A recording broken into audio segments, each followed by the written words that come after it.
Hi, my name's Justin Johnson. And I'm Josiah Stowe. And we are Dominion Wealth Strategists. We are created to put money in the hands of those that are sitting in the pews.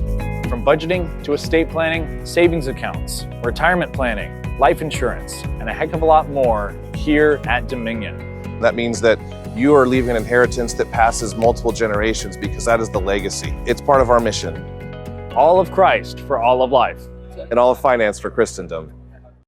Guns, prostitution, and dead bodies. Stick around for Stories from a Realtor. Here we go. Exploring theology, doctrine, and all of the fascinating subjects in between. Broadcasting from an undisclosed location. Dead Men Walking starts now.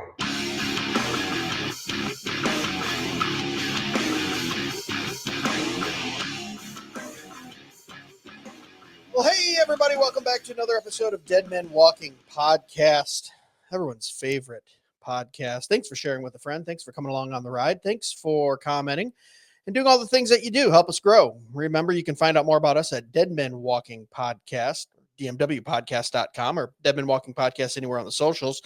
But DMWpodcast.com will get you to all those links as well, especially our merch show. You can get one of these fancy Wine 'em, Dine 'em, Romans, Nine 'em mugs, or some of the new shirts that we have out as well.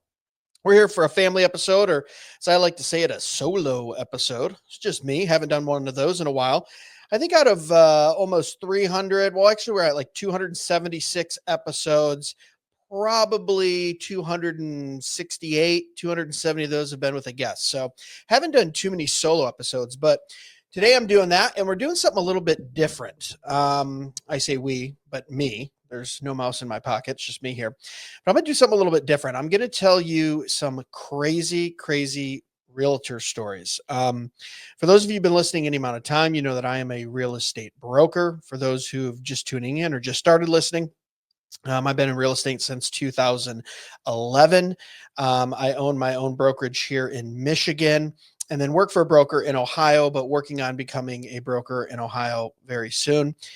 And had kind of an interesting path to that. I was in account management in retail, thought I was going to do that for the rest of my life, was very happy there.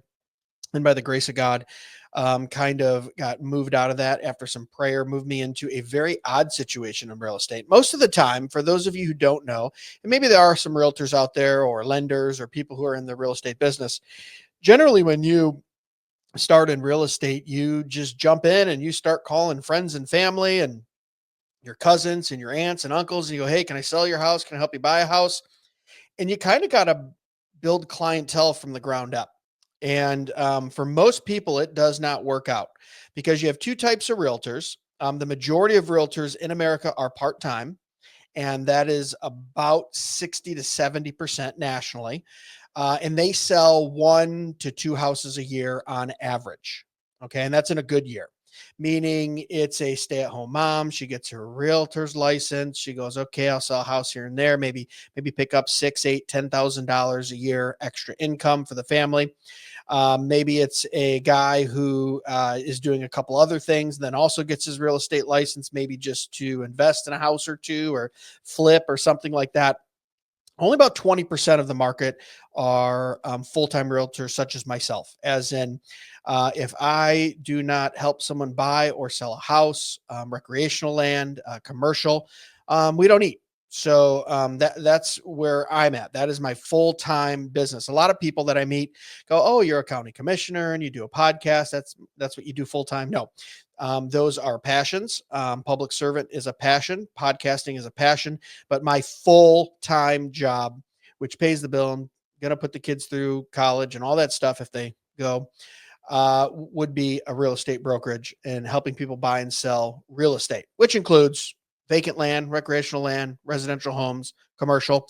Just looking at a very nice medical condo earlier today with some clients, and we think we're going to purchase that for their business. But that's what I do full time. And generally, you jump, and I tell you that because you jump into it, and you try to rustle up clients. I mean, outside of buying leads, which there's many ways to do that as well too. You can pay hundreds and thousands of dollars a month, literally thousands of dollars, and you'll get push these leads. Oh, this person looked up their credit score, or they applied for a loan. They might be interested in buying a house, and then you have to cold call them, or they would say warm call them since they're kind of in the market already. You can do flyers, billboards, news ads, Facebook ads, social media stuff. There's all different ways. And most realtors burn out after about the first year. They run through friends and family. There's only so many people trying to buy or sell a home in the residential area anyway. And they last about a year and a half. That's about the average a new agent lasts, is about 18 months. And they go, this is a little harder than I thought. One, because there are a lot of realtors out there. And sometimes in some states, the bar set pretty low to attain your realtor's license. And then two, you just have to have a continual funnel. You know, it's like anything that has to do in the service business, service industry. You have to have clientele, and you have to have return clientele, right? And when you're year 1, year 2, year 3, you don't have a whole lot of return clientele. So I was a little nervous about that, kind of starting over back in 2011. And my father had been a realtor at that time for like 6 or 7 years. He called me up and said, I got this interesting thing going on where I'm not really helping anyone buy or sell houses. And I went, okay, that's what realtors do, don't they? And he said, yeah. And there were these things called BPOs, broker priced opinions. Okay. And the way it works is an appraisal is done by a licensed appraiser, and that can be used in the court of law for like divorce. Let's say, two husband and wife getting divorced. They're going to split the house. Judge says, well, I need to know what the value of the house is. An appraiser comes out and he puts a value on the house. That's what the market value is. And then the judge could use that as a guideline. You can use it when you're selling or buying a house. Appraisals are used for banks. When you're borrowing money from a bank, they will send out an appraiser and go, well, if we're going to loan you this money, we want to make sure the asset that we're holding is worth what we are loaning you. And then you have the next rung down, you have what's called broker priced opinions. All agents do what's called CMAs, which are competitive market analysis, but only a broker can do what's called a broker priced opinion, which means because a broker, you have to have a little additional education. You have to have experience in buying and selling. You have to have some experience in valuation and things like that. They just rate a little bit higher, and they can be used in like mediations. So most of the times an actual judge in a court case will use an appraisal. A mediator might say, well, let's get a broker priced opinion. They're considerably cheaper.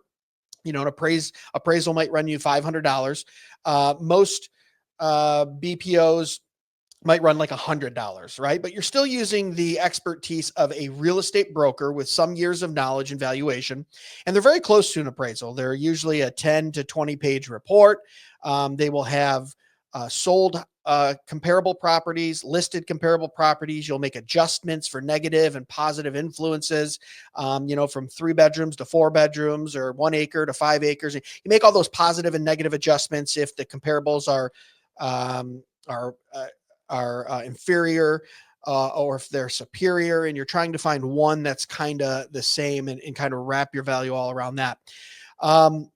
And my father back in 2011, you have to remember, this was right after the downturn. So 2008 hits, 2009, 10, 11, 12, 13, real estate had lost in some areas, like I was valuing 75, 80, 90% of its value.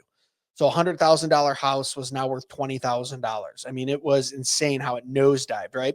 And this was all across the country, but there's certain pockets, as they say in real estate, location, location, location, right? Certain locations where it had been insulated from that, where maybe they had only lost 10 or 20% of value. And these banks that own these houses, these were big conglomerates. Maybe the lenders were out in California. They own a portfolio of 1,000 houses in the Detroit metro area. They don't know the area. They don't know what they're truly worth. So they're going to hire people like me and my father, a broker, to go out and tell them what the value was, right? Now, banks are notoriously cheap. They nickel and dime you. We all know that, right? The fees and kind of that kind of thing from like the personal checking side. We know about that. But even in the lending side, the closing costs and points and this and that, they always find a way to make their money. And they would charge, or they would pay anywhere from $50 to $80 for this BPO report. Now, most agents who are experienced and are brokers, because brokers make on average, about 30% more than just an agent. And that's just because we've been doing it longer. We have more education. We usually have agents underneath us. We have a better referral basis. you make a little more in your career.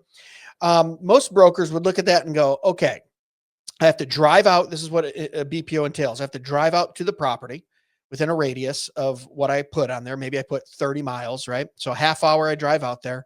I have to take 7 to 15 pictures of the inside and the outside. Sometimes the BPOs were just exterior, which is just the outside. We'll get into that. Some were interior and exterior. So you have to go inside, have to get access from either an asset manager or the owner if they're still living there. Have to set up a time, go out there, take pictures, write a report that's 10 to 20 pages long, make adjustments, go and research and find other MLS comparable sold and listed homes. If this, and for these stories, it was mostly residential homes, and then submit the report. And then even then the bank might kick it back and go, hey, we have questions on this section, that section. Can you update this? Can you tell us about that? So as a realtor, you might have, or as a broker, you might have, 12 or 13 hours maybe into this. On a good one, you might have 6 or 8 hours. And most brokers are going to go, yeah, even on the high end, even if you're paying me $80 for 8 hours of work, that's $10 an hour. No offense, but I can go make that. And at this time, even in 2011, I can make that at McDonald's, right? That's not what we're going to work for.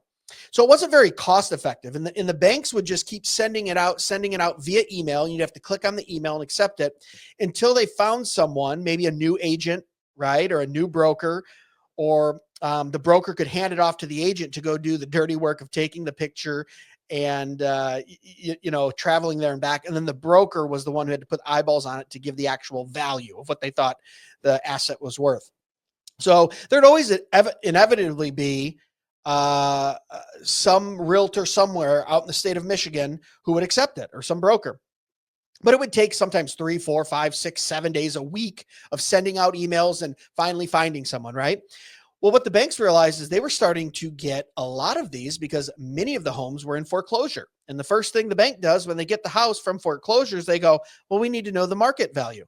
And to know the market value, we need an agent that's local to that area, that knows that area, that can go out and give us the value. Eyes and hands on the asset, on the property. What's it worth? So long story short, my dad had kind of figured out a system to where he had wrote a code to where it would auto accept the emails of these banks sending them out. And then he had this idea to have actual typists pay someone to type up the order. So he's not typing. And then he was early on, he was taking the pictures himself, and he was using Dropbox and his iPhone, which doesn't sound like anything right now. You have to realize, first of all, it's 2011, so the smartphone only for about 3 years. And secondly, you have to realize realtors, for some reason, most realtors are like 10 or 15 years behind the technology curve. If you are ahead of the curve or even on the curve, you are ahead of like 75% of most realtors. It's kind of an aging profession. We got a lot of new young guys in there now that are really embracing technology. But in 2011, people were going, what? You can send, you had realtors out there with like DLSR cameras and like a SD card, and they would take the card and they would, put it back in their computer at their shop and at their store or office, and then upload the pictures and then type it out. Very time consuming.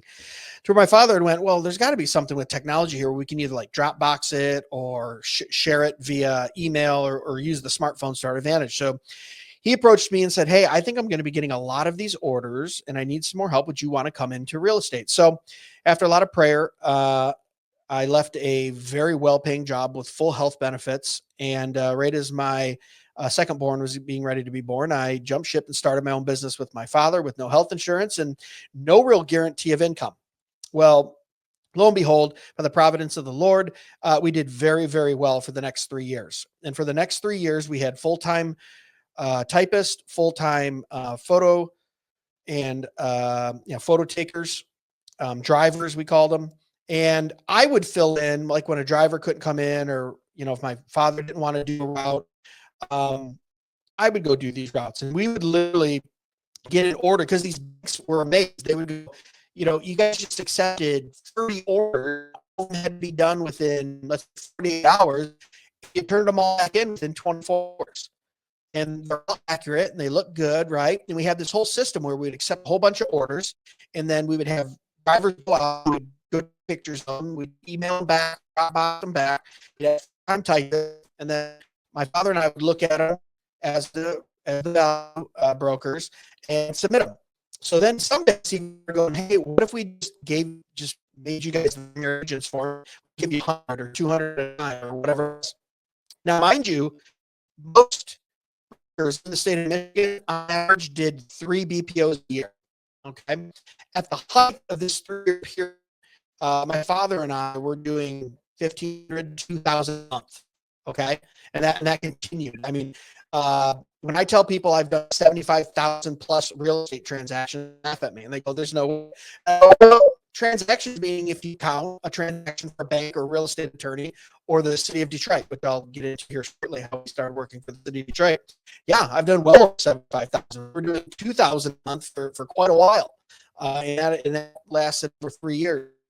So I get into the thing where I'm getting up at 6 o'clock in the morning.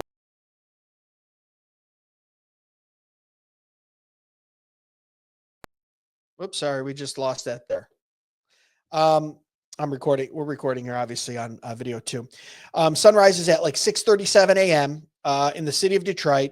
And so I have to be there right at sunlight so I can take my outside pictures. So we're using the sunlight actually as our backing light so we can take good pictures. And then from there, I might have 15 or 18 homes all around the state of Michigan where I might drive a 400-mile loop, and I would time it to where my last one would be right at sunset at 7 p.m. or whatever. This would be like springtime here in Michigan. In the summer, it was awesome because we could shoot until like almost 10 o'clock at night for the sunlight until dusk. And we had this deal where we were working with a bank that was mainly working with Mayor Duggan in the city of Detroit, where he had vowed to go in and to reassess the public taxes on a lot of these homes that were being overtaxed. And you have to realize in 2011, Detroit lost about 70% of its value. So you had very nice homes that already had kind of a low value because Detroit is kind of like, battlegrounds. It was World War III still. There's a lot of vacant, a lot of burnouts, a lot of drugs, a lot of crime. And you would have a house that anywhere else would be worth, $300,000. It would value at $75,000 in Detroit. And then after 2008, when the value dip hit, that same house is now being valued at $20,000, and they're being charged $10,000 a year in taxes, which comparatively, a house at $75,000 should maybe get $1,000 in taxes a year, $1,500 in Michigan and other areas. So what was happening is these people owned their homes, lived in Detroit. I met many of them, second, third, fourth generation, and they've owned the house for 20 years and they're still paying $500 a month, $800 a month in property taxes. So as much as a house payment would have been back then. So the mayor said, we're going to do what's right by the people. And we're going to lower those taxes. So I was hired through a third party to go in and take pictures of not only homes that had been overvalued, but also he was going to, clean up. Mayor Duggan was going to clean up Detroit by knocking down the burn downs, making sure the vacant lots were maintained, things like that. And I was kind of the eyes on the ground, right? Boots on the ground, eyes and hands and ears and everything. And I'd write up these reports, submit them to the bank. They'd submit them to the city of Detroit, and then they would go from there. And from my time working in Detroit, I had all kinds of fun stuff happen to me, right? Here I am getting into real estate, think I'm going to be wearing a suit and tie, walking into these $1 million homes, everything you see in the movies, right? Everyone thinks that's what realtors are, oh, hey, Mr. and Mrs. So-and-so, look at this beautiful banister and this and that. We've got a pool and a waterfall, and it was none of that. I was in work boots and jeans and a t-shirt driving a little Mazda 3 stick shift that got 38 miles to the gallon because we were very sensitive to that. Sometimes, we would drive 2, 3, 4, 500 miles in a day, in a 12 or 14 or sometimes 16-hour day if it was light enough out. And that all cut into your profit. So we had cars that were very, high MPGs. And I would be in Detroit taking pictures of homes, sometimes inside, sometimes outside, sometimes inside and outside. And you can get into scuffles. If you're a white guy that is taking pictures of homes in a predominantly black neighborhood, in a neighborhood where people are losing their homes because of foreclosure possibly, or high taxes or whatever it might be, you get some people kind of looking at you. And I had quite a few times people go, hey, white boy, what do you do? What do you think you're doing? What do you take? Why are you taking pictures? And are you the bank? And I would just say, no, I'm just a guy taking pictures. I don't know. I just got an order to take pictures, right? And I could de-escalate most of the situations. And just for all of you listening, I've been a concealed carry coming up on 15 years. So a few years before I started into real estate, I started concealed carrying. I'm very proficient with my weapon. I probably put 2,000 to 3,000 rounds through it a year at my local club, and went through some tactical stuff as well. So I feel very comfortable with the gun that I carry. David Reese and I talked about that. We bonded over carrying the same concealed carry. You can go back a year and a half and watch that episode. That was fun. But, it came in very useful working in Detroit. And most of these stories are going to be stories of de-escalation, because the best gunfight is the one that never happens. And it's going to kind of freak you out that these are stories from a realtor. You don't normally hear this kind of stuff. So I'm not buying or selling homes. I'm taking pictures of houses and valuing them for the banks. Okay. And mainly in the city of Detroit, but I worked in 15 counties in Detroit, or in Michigan. Some as, far as 2 hours north of Detroit, some as far as 2 hours, 3 hours east of Detroit. We took them all, because part of the deal was the bank said, hey, if we're going to give you 200, 150 in Detroit, you're going to take these 50 that are outliers, and then we'd work them into the schedule. So the way it would work, and this dovetails into my first story, and this one's a pretty amazing one, is we would get an order from the bank once it got accepted by us, and they would give us contact information to contact the owner if we needed interior access, meaning we needed to get inside the house. We'd have to call the owner, schedule a time, and say, hey, we've got 12 hours to do this. Can we come by today at 2 p.m., right? Which was always fun, because you're just trying to organize this GPS route at certain times. You have to be at certain places and trying to get as many done in as a day. And it was pretty crazy. Talk about having to be organized and figure out ways to do routes. But we get this order from the bank, and it's got a phone number on it of the owner.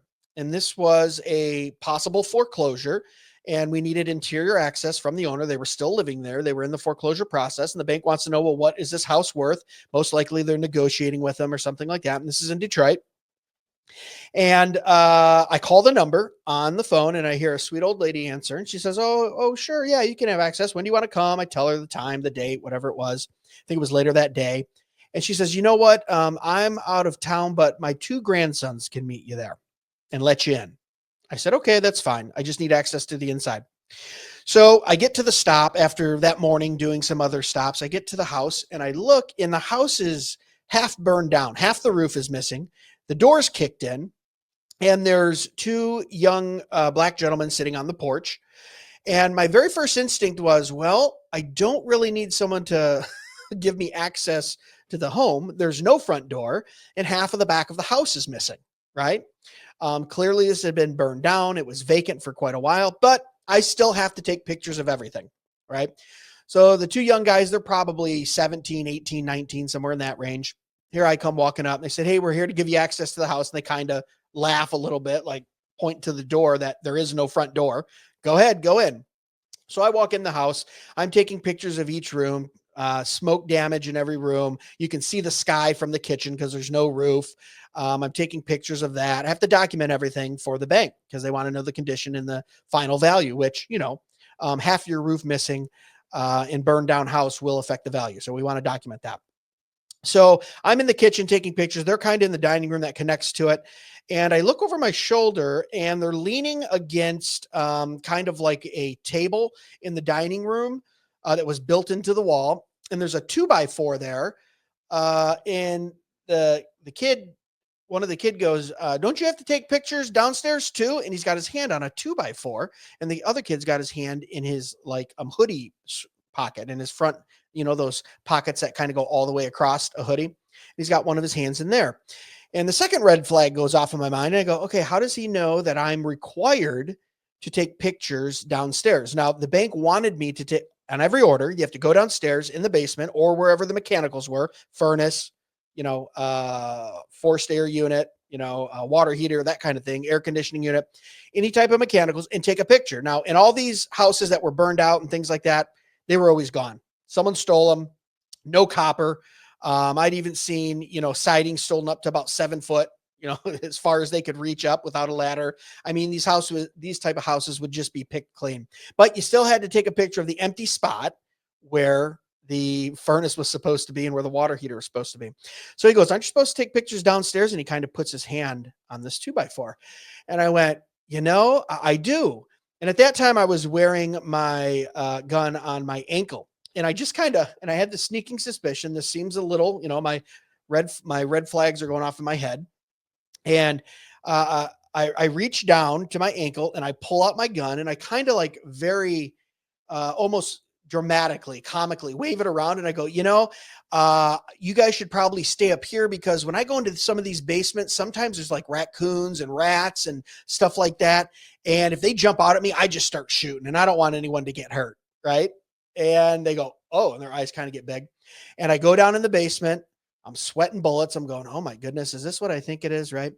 I take pictures of a blank wall because of course everything's stolen, no copper, no mechanicals. When I walk back upstairs, no one's there. I kind of have the gun off to my side. I still have it in my hand. I walk the house. I look at the property. No one is there. They're gone. Right. And I went, wow, I just avoided that. Right. So I take my pictures. I settle myself. I get back in my car and I go, well, I'm definitely reporting that to the bank. I just had two guys that were going to try to basically take a 2x4, knock me over my head and take whatever I had, wallet, gun, phone, whatever I had on me, which is very common in Detroit on some of this. So I go, oh, I've got the number from the owner. I mean, that's enough for like, if I tell the police or I tell the bank, they can trace it back and they'll find out who it was. Right. So I pull up my sheet again. I look at the number. And I just happened to glance down at my calls made on my cell phone, and I realized I had flipped the last two numbers of the number and dialed the wrong number on my phone. So if the number was like the last four numbers, like 5868, I did 5886, right? I just called a random number, and I'm sitting in the driveway, and I realize I had called a random person in Detroit, introduced myself and explained that I needed to do a BPO. And that quick, the lady on the other line started running the scam. She acted like she was the owner because we found out later she wasn't the owner. This was reported. I talked to the actual owner who was like, you don't need access. I'm living in a different house. That house is burned down, right? She was totally legitimate. So I called a random person in Detroit, and that quick, she said, yep, I'll have my grandsons meet you over there. There was no grandsons. It was two guys that she knew. Hey, go do this job. This guy's going to show up. He's going to take pictures, rob him, take everything he's got. They tried to trace down the number that I had called. It was actually a burner phone. So I had randomly called, like, I don't know, a drug dealer, someone who was, or some type of criminal who had a burner phone, and they had to run a scam that quick. And that was my first introduction to Detroit. That was about 3 weeks after working in Detroit. And I went, oh, okay. So this is what we're doing. When you're in Detroit, like, keep your head on a swivel. I had two guys, a lady run a scam on me, sent two guys over, and had it not been for that gun, if I had not pulled it and just brandished it just to show them, hey, I do have a weapon, I fully guarantee when I was coming back up those steps, they would have been around the corner with that 2x4, or worse, maybe he had a gun in his pocket. That's what it seemed like to me. When you have kind of hold one hand there, even if he was acting like he did, I don't know, could have had a gun, and I would have been unconscious or worse, dead. And for what? I don't even think I carried any cash on me. They would have got a debit card, a gun, and a cell phone. Right. But I went, thank you, Lord. Okay. That's what we're dealing with. And I don't want to, I'm gonna have a lot of stories about Detroit because that's where I worked mainly for almost 3 years. And I had a lot of run-ins there, but I even had stories of, I was out in the countryside, like in a very rural part of Michigan. And there was a double wide, they call it a modular home. So it wasn't on wheels, but it comes in two pieces. They put it together, and it's very popular kind of in these country areas where you'll go buy 10 acres and then you just put that type of house on it because it's a cheaper type of house, but you still got the acreage and the country life and whatever. And I'd gotten a call for the same thing. I need just exterior pictures. I just need pictures of the outside. So I pull up, and this house is sitting probably, I'm not kidding, a half a mile off the road. It's on 20 acres and you can see it from the road, but it is a long driveway, just a straight driveway back for, whatever, 2,000, 2,500 feet. So I pull down this driveway, I get all the way up to the house. I start to take pictures. I only needed like 5 or 6. I take them, I get back in my car, I put the car in reverse. As I'm reversing back, here comes a white guy, no shirt on, pot belly, beard, gym shorts on, no bare feet, comes running out of the house, and he's got a handgun. Now I'm probably 150 feet away at this point, backing up, and I can't tell what kind of handgun, but it was like a probably big 9mm, or maybe even a 45, maybe like a Smith and Wesson, big black gun, right? And he comes running out with a handgun, and he's running full speed down this pea gravel driveway as I'm reversing back, right? So I don't know if you're thinking you're in a car, he's running, but you can only go, there's ditches on either side of me. I can only go so fast in reverse, right? Like I can't go, I'm not a stunt man. I can't go 50 miles an hour backwards. I'm going 10, 12 miles an hour. And this guy's kind of like keeping up with me with this gun, and he's waving it at me. And so at this point, I'm wearing the gun on my hip, my gun. So at this point, with one hand on the steering wheel, I'm going backwards. I pull my gun out and I just hold it out the window, right? As I'm going backwards. And you can see, he sees my gun. I see he has a gun, and you see him, he just kind of puts up his gun and then puts it down and then stops running, turns around and walks away. So it was one of those things like, hey, get off my property. I have a gun. But then as soon as he saw my gun out the window, he was like, I don't know if this is worth getting in a gunfight over it, right? And all I really wanted to show him was, hey, I have a weapon too. I didn't point it at him. I just held it out the window. Like, hey, if you keep coming, something is going to happen, right? I want to de-escalate this. Just want to let you know, I'm not a sitting duck. I have one too. Let's not get in a fight over this. And you could kind of see it on his face all at once. He was like, okay, whatever he was doing, he's leaving now, and it's not worth shooting over. So, and that was out in the country. So it's not all Detroit stories, right? But with that being said, in Detroit, I had, being possibly jumped. I went in the same thing, got a report from the bank, go value this house, got to go to the inside, call the contact. He says, yep, you're good to come inside. But on the phone, the owner of the house says, hey, can there be people in the house? I said, oh yeah, there can be people in the house. I just can't have people in the pictures. The banks didn't want any people in the pictures for liability reasons. So just make sure they, stand in a different room while I go through each room and take a picture, because I'd have to do picture of each room, picture of the mechanicals, picture from each side of the outside, picture of the back, right? You're basically getting an idea of the entire house just through pictures. So I get there, the guy lets me in. He says, hey man, come on in. Yeah. Come on. You here for pictures, right? Yeah. Real chill. It's middle of the day. It's 2:00. First thing I noticed walking up is there's black blankets over all of the windows. And my dumb realtor mind goes, oh, it's going to be tough to get pictures when everything's blacked out. I'm going to have to use my flash and, make sure they're not blurry, because then you have to reshoot them. And the last thing we want to do is go back out 45 miles away. Detroit was about 40 miles away from my office. So it's a drive there and back. You're wasting time and gas. And that's what I'm thinking, right? And I get in there, and it is very dark. I mean, you can barely see. And I step in, and it's like patchouli and incense going, right? And I take pictures of the downstairs living room. Downstairs kitchen looks good. Laundry room. And it's a pretty well-maintained house in Detroit, little bungalow, built in the 1950s. Many of those houses were up there, 1,100 square foot, 3 bedrooms up, 1 bathroom down. It was like, I did so many of those. You can still see it when I sleep at night. Sometimes these houses, did tens of thousands of those. So then he says to me, hey, do you need to go upstairs and take pictures? I said, yeah, I got to get every room.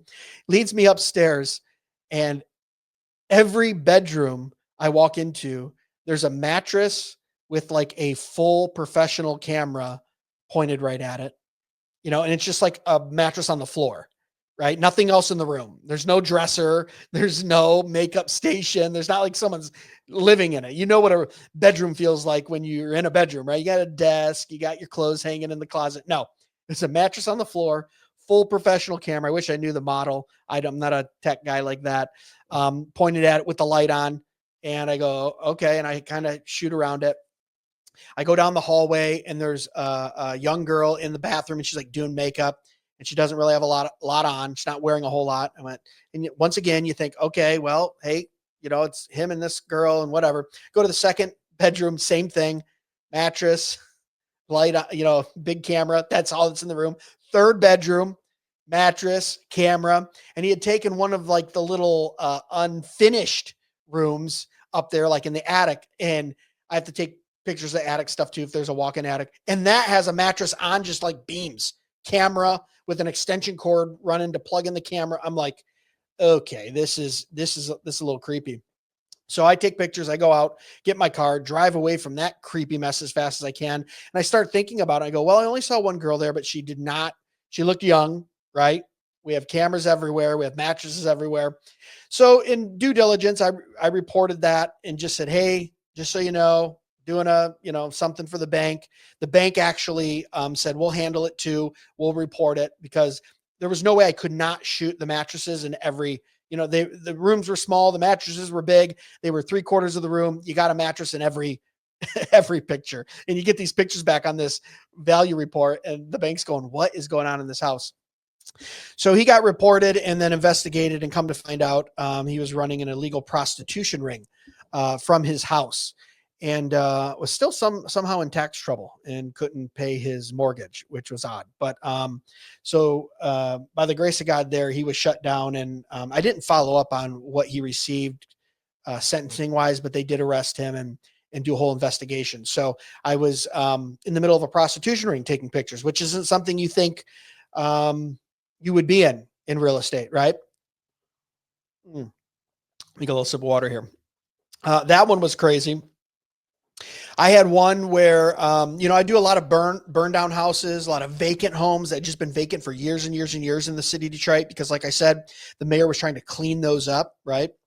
And, I had one where I went in and I took pictures of everything. It's all vacant, burned out. It's nasty. It's gross. It stinks. No one's been in it for a while.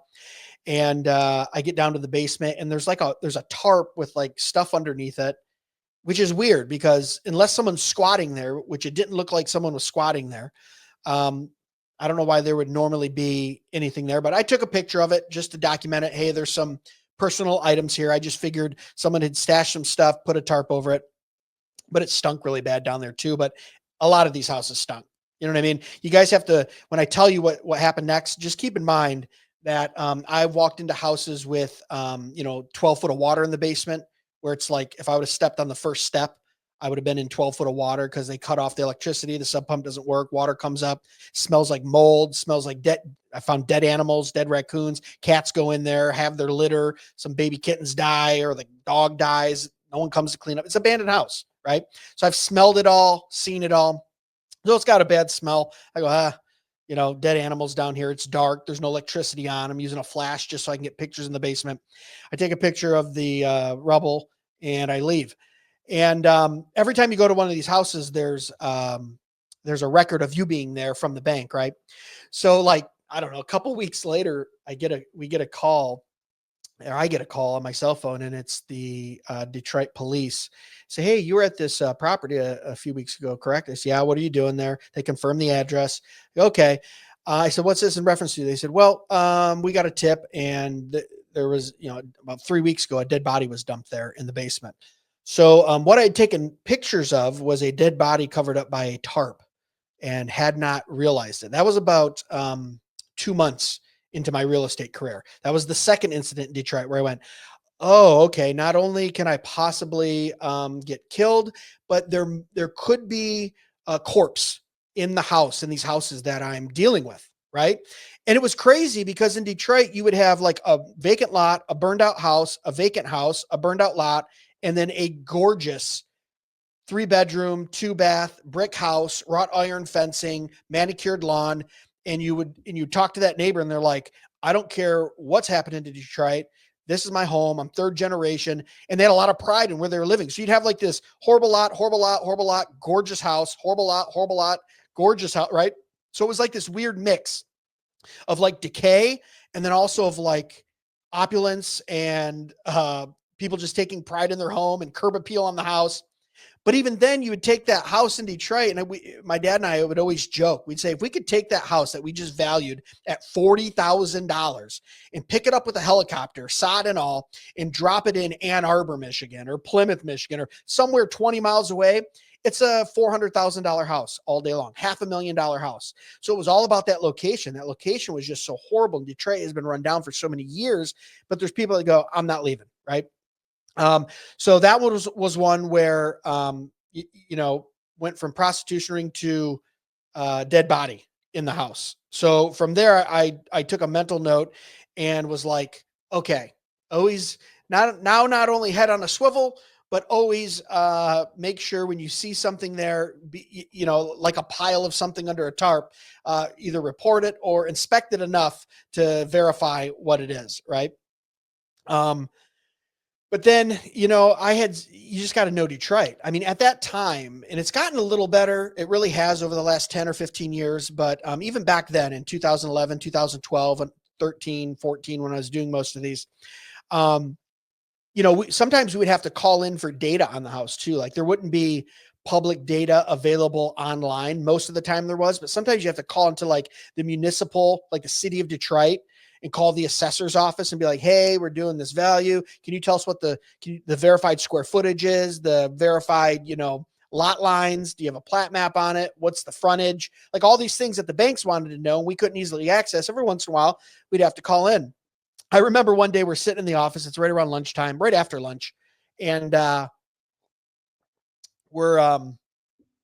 father calls into the city of Detroit and he says, hey, I need this information, blah, blah, blah, for this house. This is what we're doing. We're working for the bank.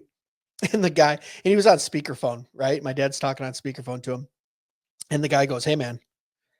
He goes, you want social security? You want credit scores? You want tax information? I'll give you our whole whole database, $3,000. And my dad, who's very similar to me, very justice oriented and takes his responsibility to his client, whether it's a bank or a person or whatever it is, attorney, or to a municipality. He says, excuse me, you don't know who I am. Who do you think you're talking to right now? He said something to the effect of like, I could be, I could be police. I could be FBI. I could be your boss. Like, what are you talking about? Almost like incredulously, like, what? And the guy just hung up on him, right? We called back and someone else answers and we're like, all right, that guy went to lunch, right? But that's what, like, when I talk about Detroit, I want you to think about that. We called a random guy working for the city of Detroit.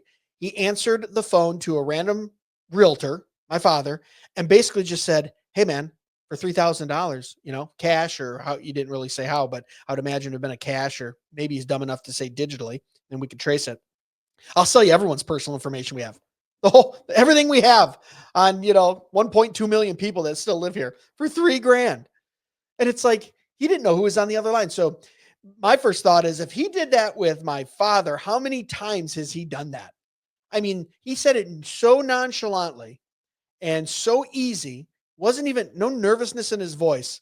We both looked at each other after he hung up on us and we went, that guy has done that 500 times. And probably someone has taken him up on his offer because he keeps offering. He probably meets him somewhere. Here's your thumb drive. Give me $3,000, $2,000, $5,000, whatever he works out with the guy. And there you go. There's your, it was like the black web, but in real life. It was like, go commit your identity fraud. So that was the kind of stuff we were dealing with in Detroit. Guns, prostitution rings, dead bodies, burn down houses, fires. And I would do this, it was kind of crazy because at first I was just like, what did I get myself into? But then it was almost, it was something new every day. I really relate when like a police officer or construction worker or someone like that was like, you never know what's going to happen on your job. That's kind of how I felt when I had to go in and like do a route. We'd have someone call off, or my father couldn't do the route. And instead of typing up orders all day, like, hey, tomorrow you're going to hit, 17 places from 6 a.m. or 6:30 a.m. until 9:30 p.m. Make your route, and you just be at a new property every 15, 20, 30 minutes, taking pictures. Sometimes people will be there. They'd talk to you. Sometimes not. Sometimes be vacant. Sometimes people are there. And it was just this really crazy thing where not only did the Lord protect me providentially, during that time, and I told my wife these stories years later, and she's like, "Oh my gosh, you're stressing me out." Years later, at the time, I had, a 2-year-old and a 6-month-old at the house while I'm doing this. My wife's like, "Thank God you didn't tell me these stories, like pulling guns and prostitution rings and dead bodies and stuff." I was just like, keep it to myself. I got home safe, right? We're all good. So I tell her years later, and she's like, "Oh, thank God you didn't tell me then." But not only did God protect me, but I look back on it and I say, it also prepared me, excuse me, for like valuations. Like the number one thing that most realtors are not good at is knowing exactly what the market value is on property. And to this day, I have a real good understanding of how the appraiser brain works, how to make adjustments, because I had a national standard I had to follow, just like appraisers. I can look at a house and go, oh, it's going to sell for this price at this amount in this amount of time. Not only because I've been doing it for 15 years, but I had a 3-year, 10 to 12 hour a day, 5 to 6 days a week crash course on how to value all classes of property.